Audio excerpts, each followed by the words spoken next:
আসসালামু আলাইকুম বন্ধুরা। আজকে আপনাদের দেখাবো কিভাবে আপনারা মেসেঞ্জার আইডিতে আপনাদের ফ্রেন্ডের আইডি হাইড করে রাখবেন।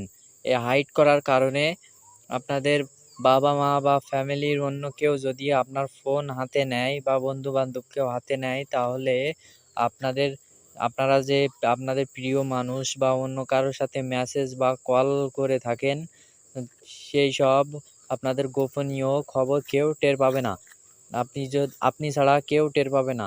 সেই সম্পর্কে আজ পুরো ডিটেলস আপনাদের বলে দিব। আপনারা মনোযোগ সহকারে আমার এই ভিডিওটি দেখবেন, তাহলে আপনারা এখানে শিখতে পারবেন কিভাবে মেসেঞ্জার ফ্রেন্ডের আইডি হাইড করতে হয়।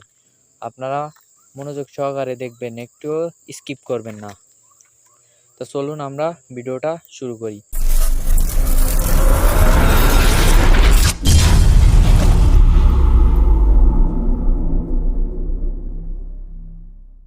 প্রথমে আপনারা আপনাদের ফোনে যে মেসেঞ্জার আইডি আছে, সেই মেসেঞ্জার আইডির ভিতর আপনারা চলে যাবেন।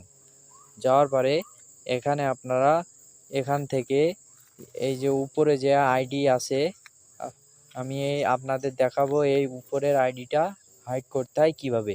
তা আমি এই উপরের আইডিটার উপর একটু চেপে ধরবো। ধরার পরে উপরে দেখুন অ্যারসিভ বলে একটা অপশান আছে, একদম ফার্স্টে যে অপশানটা, এই অপশানটায় আপনারা ক্লিক করবেন। করার পরে দেখুন আমাদের এই আইডিটা কিন্তু হাইড হয়ে গেছে। এই আইডিটা কিন্তু হাইড হয়ে গেছে। আপনি ছাড়া এই আইডিটা কেউ আর বের করতে পারবে না, বা আপনি ছাড়া আর কেউ দেখতে পারবে না। আপনি এখান থেকে এই যে উপরে সার্চ অপশান আছে, এই সার্চ অপশানে গিয়ে সেই আইডিটা আপনারা এখান থেকে ব্যাগ আনতে পারবেন। ব্যাগ এনে এখানে আপনারা তার সাথে মেসেজ করতে পারবেন। মেসেজ করার পর এখান থেকে সেই আইডিটা কিন্তু সরে যাবে।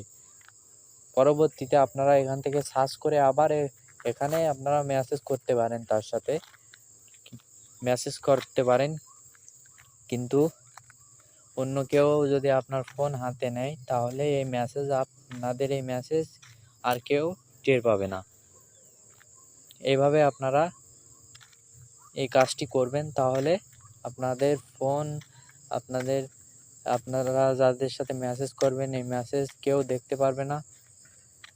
তো ভিডিওটা এই পর্যন্তই শেষ করছি। ভালো থাকবেন, সুস্থ থাকবেন। আল্লাহ হাফেজ। সবাই আমার চ্যানেলটি সাবস্ক্রাইব করে আমার পাশে থাকুন।